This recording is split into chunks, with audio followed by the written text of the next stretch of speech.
The day I was disinherited, I felt an unbearable ache, not just from the rejection, but from the unanswered questions eating at me. My family's blinding pride almost doomed them. They were so obsessed with maintaining the illusion of perfection that they refused to see the rot growing right beneath the surface. But my relentless pursuit of truth, the very curiosity that made me an outcast, led me down a path no one else dared to tread, unraveling a deception that ultimately saved them from total ruin. This is the story of how being an outsider changed everything. Before we continue, if you love our stories, please encourage us by hitting the like button, sharing, and subscribing for more. My name is Lumi Linton, and for 25 years, I was the ghost of Linton Manor. While my father, Lord Noel, doted on my younger sister, Maribelle, I hid in the library. I wasn't just reading books. I was managing the estate's finances in secret, fixing the mistakes my father was too proud to notice. It happened on a rainy Thursday. I was reviewing the annual ledgers when a number jumped out at me. It was a discrepancy, a massive hole in the accounts where nearly $50,000 had vanished in a single month. My heart pounded against my ribs. I traced the transfers, hoping it was a mistake. It wasn't. The money had been funneled to an offshore account. I cross-referenced the routing number. It wasn't a vendor. It was a direct deposit into High Stakes Holdco, a notorious shell corporation used by online gambling sites to hide losses. I felt sick. I knew exactly whose laptop had that website bookmarked. I barely slept that night. The numbers danced in my head, a roadmap of my family's destruction. I knew I had to speak up, but I wanted to give my sister a chance to fix it herself. That was my first mistake. The next morning, I found Maribelle in her room, brushing her golden hair in front of a vanity piled high with expensive perfumes. She looked like an angel, but I knew the truth. I placed the printouts on her table. Her smile dropped instantly. "What is this?" she snapped, her voice trembling slightly. "It's proof, Maribelle," I said, keeping my voice steady. "I know about the gambling debts. I know you've been siphoning money from the estate maintenance fund. You have to tell Father before the auditors come next month." Maribelle went pale. She grabbed the papers, scanning them frantically. For a moment, she looked terrified, and she even grabbed my hand, begging me not to tell. But when I insisted that she had to confess to Lord Noel, her expression shifted. The fear in her eyes hardened into something cold and sharp. She realized I held her future in my hands, and Maribelle was not someone who liked to lose. I should have gone straight to my father, but I hesitated. That hesitation gave Maribelle exactly enough time to set a trap. Later that evening, a piercing scream echoed through the manor walls. "It's gone! The diamond brooch is gone!" My stomach dropped. The diamond brooch was our family's most sacred heirloom, a priceless piece passed down for generations. We all rushed to Maribelle's room. Drawers were pulled out, clothes were scattered, and Maribelle was sobbing into Father's shoulder. She pointed a shaking finger at the hallway. "I saw someone in my room earlier," she lied, her voice thick with fake tears. "Lumi was in here.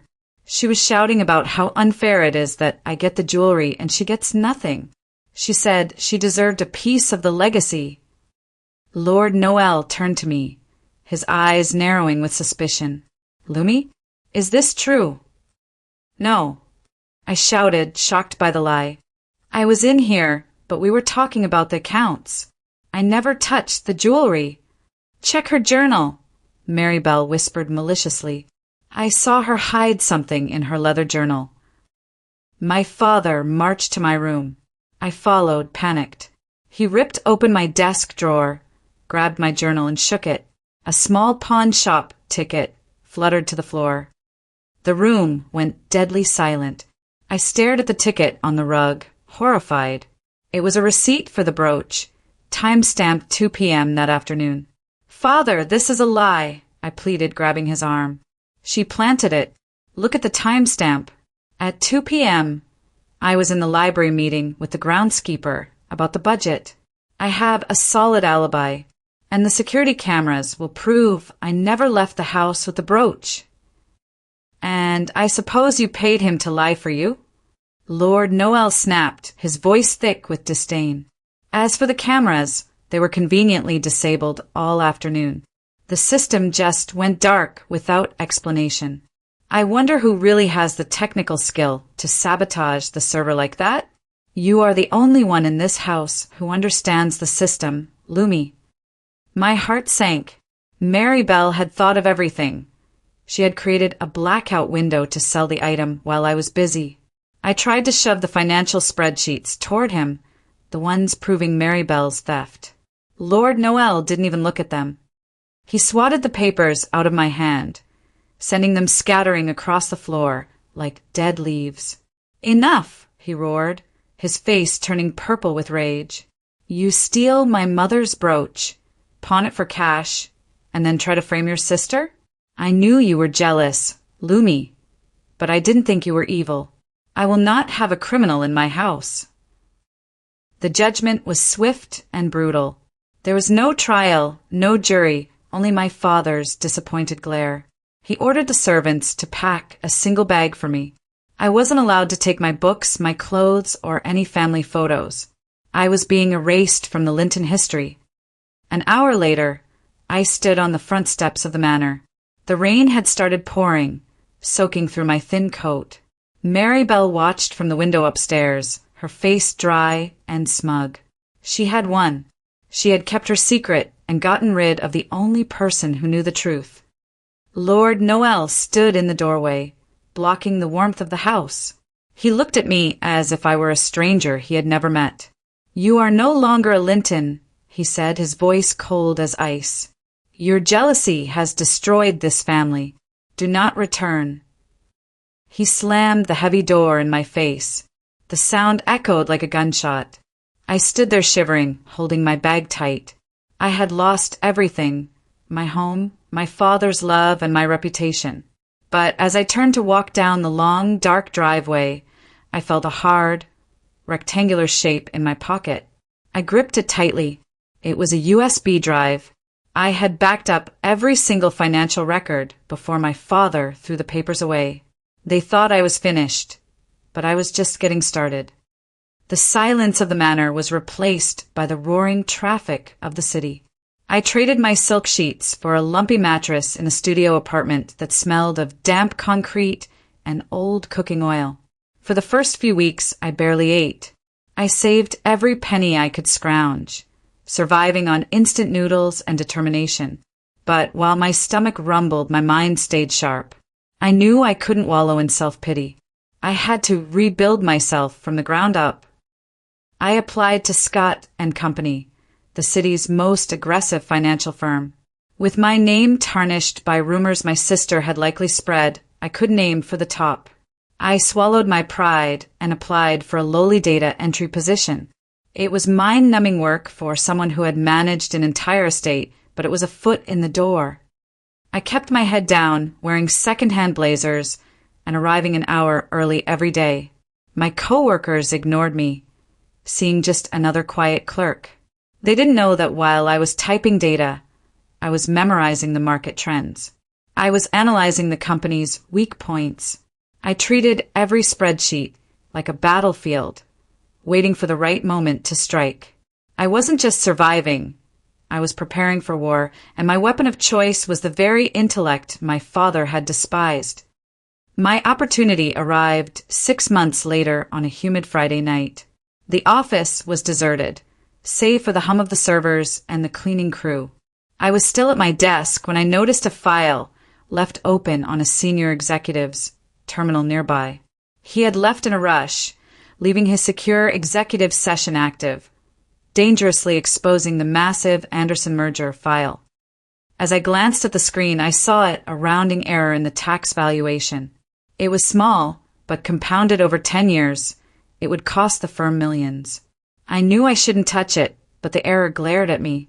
I stepped up to the unsecured terminal, corrected the formula, and saved the revision with a digital note explaining the fix. "You're rewriting the Anderson merger," A deep voice rumbled behind me. I jumped, spinning around. Standing there, holding a lukewarm coffee, was Sam Scott himself. He looked tired, his tie loosened, but his eyes were sharp as flint. I thought I was going to be fired on the spot. I fixed the tax liability, Mr. Scott, I stammered. The original model missed the new bracket adjustments. Sam walked to the screen, leaning in close. He scrolled through my work in silence. Finally, he looked at me. "Who is your supervisor?" he asked. When I told him, he shook his head. "Not anymore. Be in my office Monday. You're wasted in data entry." Working directly under Sam Scott was like being thrown into a hurricane, but I thrived in the chaos. He didn't care about my last name or the rumors that I was a thief. He only cared about results, and I gave him results. Within 2 years, I was leading the acquisitions department. I had money now, more than I had ever received as an allowance from my father, but I didn't spend it on luxury cars or designer clothes. I spent it on information. I hired a top-tier team of private investigators to scour the globe for the diamond brooch. It had become an obsession. That piece of jewelry was the only physical proof of my innocence. Every month, I received reports, a sighting in an auction house in London, a rumor of a private sale in Dubai. It was always just out of reach, moving through the black market. Sam knew I was hunting something, but he never pressed for details. We had developed a rhythm, a partnership built on mutual respect and late-night strategy sessions. He taught me how to be ruthless in business, and I taught him how to find value in overlooked places. But even as my career soared and my bank account grew, the hollow ache remained. I wasn't whole without my name. 5 years after my exile, my phone buzzed late one night. It was my lead investigator. "We found it, Ms. Linton. It's in a private collection in Singapore. The owner is willing to sell, but the price is steep." I didn't hesitate. "Buy it," I ordered. "I don't care what it costs." I used my entire annual bonus to secure the purchase. When the package finally arrived at my penthouse a week later, my hands shook as I opened it. There it was, the diamond brooch, glittering under the kitchen lights. But I had secured something even more valuable. My investigator had tracked the item's history back to the source. Beside the jewelry box lay a manila envelope containing the certified records from the original pawn shop. I pulled out the copy of the government ID, scanned, attached to the intake receipt. It wasn't mine. It was Maribelle's. I traced the face on the ID copy with my finger, feeling a surge of vindication so powerful it almost knocked the wind out of me. I finally had the weapon I needed. I locked the brooch in my safe, right next to the hard drive containing the financial records from 5 years ago. I was ready. I just needed the right moment to reveal the truth. As fate would have it, the Linton family was about to give me the perfect opening. While I was building an empire, the Linton estate was crumbling. I had been tracking their finances from afar, watching the slow-motion train wreck I had predicted years ago. Without me there to balance the books, Maribelle's spending had spiraled out of control. She had burned through the family reserves on vacations, parties, and bad investments. The discrepancy I had found years ago, the gambling debt, had ballooned into a mountain of owed interest. My father, too proud to ask for help and too blind to see his favorite daughter's faults, had taken out high-interest loans to cover the lifestyle they couldn't afford. Then the news broke. My morning alert pinged with a headline, "Historic Linton Manor facing foreclosure." The bank had finally called in the debts. They were giving Lord Noel 30 days to pay $10 million or vacate the property. I sat in my corner office, staring at the city skyline. This was it, the moment I had been waiting for. I buzzed Sam on the intercom. "Sam," I said, my voice calm but deadly serious. "It's time to make that acquisition we talked about. I'm ready to go home." Before I tell you how I turned the tables on my family's doubts and executed the most dangerous phase of my business expansion, I have to ask, If you have come with us this far, it means you are really invested in Lumi's journey.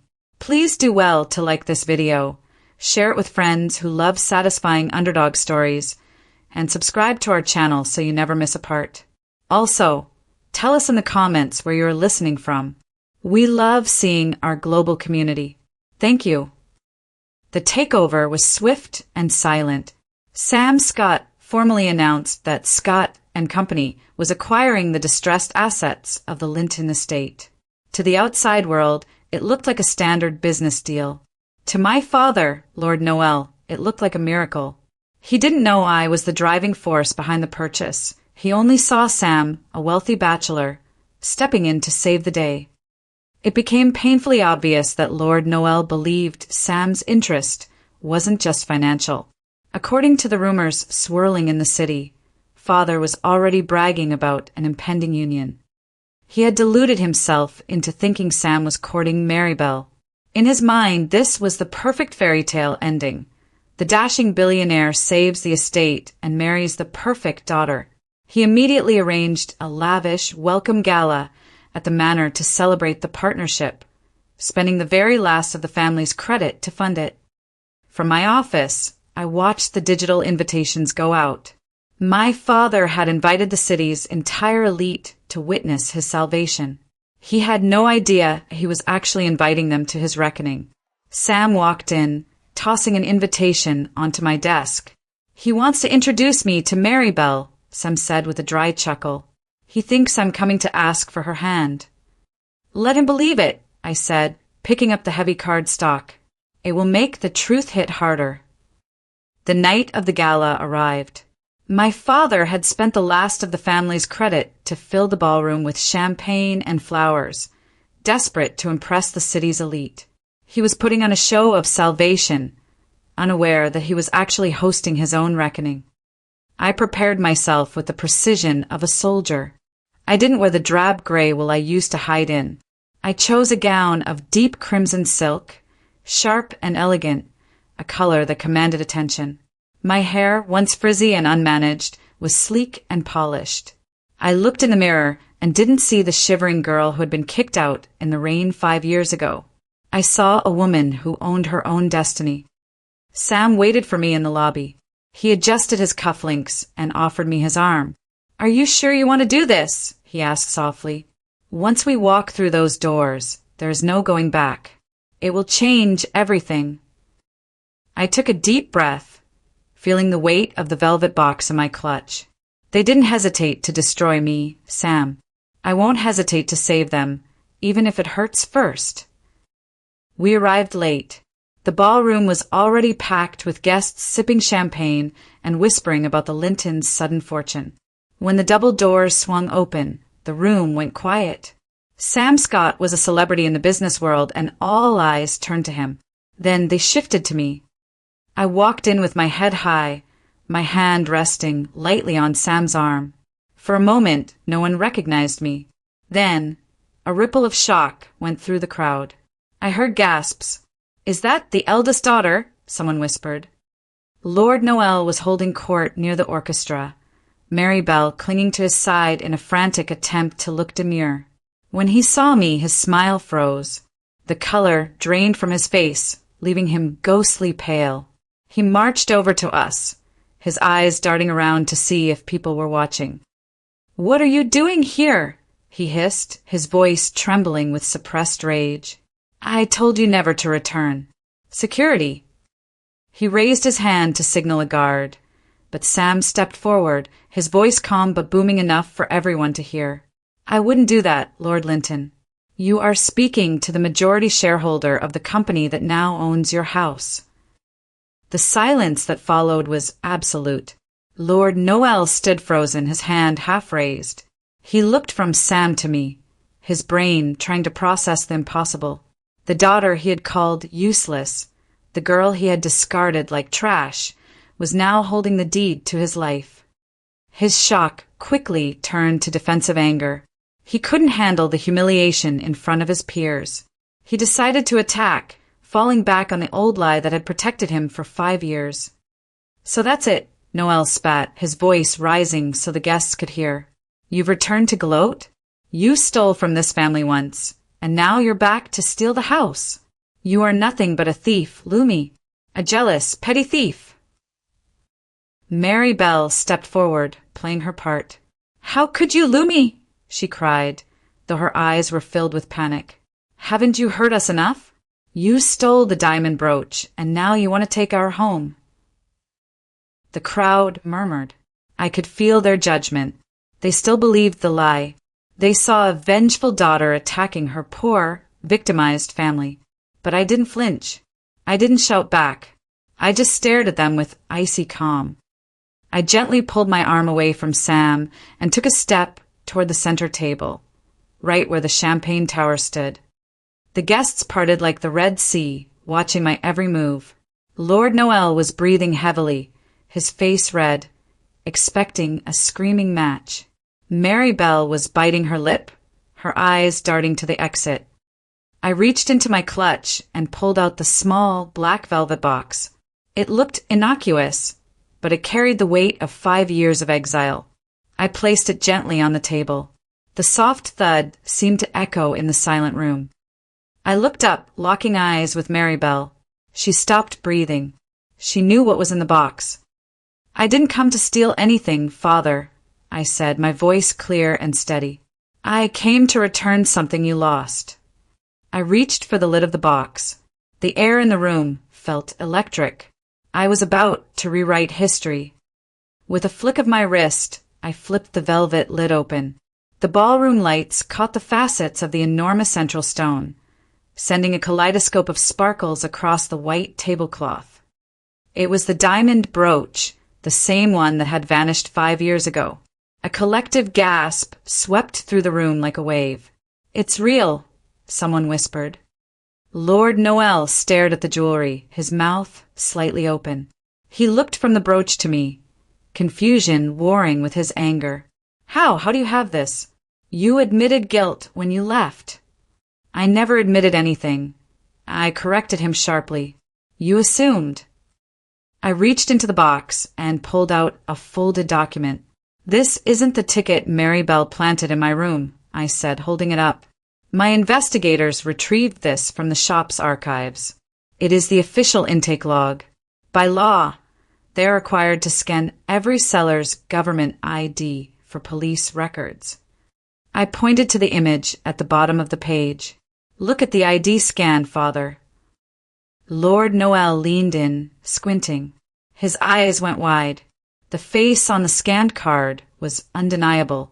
It wasn't mine. It was Maribelle's. Maribelle stammered, stepping back. That's a fake. She forged it." "It's notarized, Maribelle," I said coldly, "and the shop owner is ready to testify." Maribelle let out a sob, burying her face in her hands. The room fell deadly silent. The golden child had been exposed. "But that's not all," I continued, my voice gaining strength. "You threw me out for my curiosity. You said my questions were destroying the family. But those questions were the only thing that could save it." Sam handed me a tablet, and I cast the screen onto the large digital display behind the bandstand. A spreadsheet appeared, the same one my father had swatted out of my hands 5 years ago.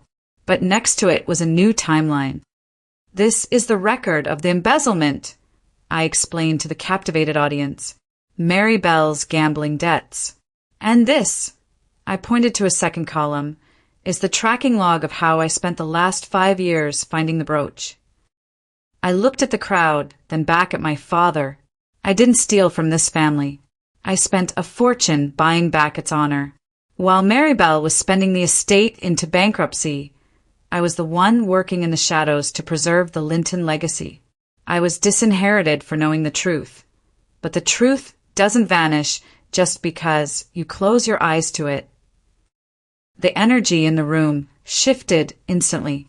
The guests who had looked at me with judgment just minutes ago now looked at Lord Noel with pity and judgment of their own. He stood alone in the center of the dance floor, stripped of his pride. He looked at Maribelle, who was weeping uncontrollably, unable to deny the proof. Then he looked at me. For the first time in my life, I didn't see disappointment in his eyes. I saw shame, deep, crushing shame. The realization washed over him visibly. He finally understood that the daughter he had cast out into the rain was the only one who had actually loved the family enough to fix its mistakes. "Lumi," he whispered, his voice cracking. I didn't know." "You chose not to know," I said softly. "You preferred a beautiful lie to an ugly truth." The silence stretched on, heavy and suffocating. The guests waited for the final blow. They expected me to scream, to demand an apology, or to kick my father out of his own house. They expected the revenge of the rejected daughter. But I wasn't just a rejected daughter anymore. I was a businesswoman and I had a plan. Lord Noel straightened his posture, bracing himself. "Well," he said, his voice defeated, "you own the debt. You own the house. I assume you'll want us out by morning." "No," I said. The word hung in the air. Noel blinked. "What?" "I didn't buy the debt to evict you," I said. "I bought it to stabilize the family." I tapped the screen again. A new document appeared. When I left, I had nothing. But at Scott and Company, I worked harder than anyone. I funneled my bonuses into a high-yield portfolio, specifically designed for this day. That fund has matured. It's worth enough to clear the immediate arrears, settle the high-interest gambling loans, and recapitalize the estate so we can operate in the black. I stepped closer to him. I didn't return to destroy the family, Father. I returned to save it, because, unlike you, I don't abandon my own. The room erupted in whispers. I had just saved them from total ruin using the very financial genius they had mocked. I reached into my bag and pulled out a legal contract. I slid it across the table toward him. "However," I said, my tone firm, "things cannot stay the same. I am paying the debts, but I am also taking over as the sole trustee of the Linton estate. You will retire, Father, and Maribelle will go to a treatment center for her addiction. I will manage the finances from now on." Lord Noel looked at the contract. His hands shook as he picked up the pen. He didn't argue. He didn't fight. He signed the paper, relinquishing control. He looked up at me, tears welling in his eyes. "I was wrong," he choked out. "I thought you were just a rock, and she was the diamond. But you were the diamond all along." I took the contract and nodded. I didn't need his apology to feel whole anymore. I had proved my worth to the world and to myself. Sam squeezed my hand, smiling. I had saved my family, not by following their rules, but by trusting my own curiosity. I had won. This story isn't just about a family feud or a financial comeback. It is a powerful reminder that pride is often the architect of our own downfall. Lord Noel almost lost everything because he valued the appearance of perfection over the reality of his situation. He accused Lumi of jealousy when she was actually offering salvation, and he trusted Maribelle simply because she fit his preferred image. He learned the hard way that a beautiful lie will always cost more than an ugly truth. The lesson: we must stop confusing silence with peace and questions with rebellion. Lord Noel pushed away the only person saving him because her truth felt like an attack on his pride. In life, the people who challenge you are often the only ones watching your blind spots. Don't discard the black sheep just because they don't fit the mold. Often, the person willing to risk your anger to tell you the truth is the only one who truly loves you. Thank you so much for following Lumi's journey from the disgraced outcast to the savior of the Linton legacy. It was an emotional ride of vindication, and we hope you felt every moment of her triumph. If you enjoyed this story and love hearing about underdogs who prove everyone wrong with class and intelligence, please smash that like button, subscribe to the channel, and turn on notifications so you never miss a new episode. Tell us in the comments, do you think Lumi was too kind to save her family after they treated her so poorly? Or did she do the right thing by being the bigger person? Type Team Class Act if you think she made the right choice. See you in the next story.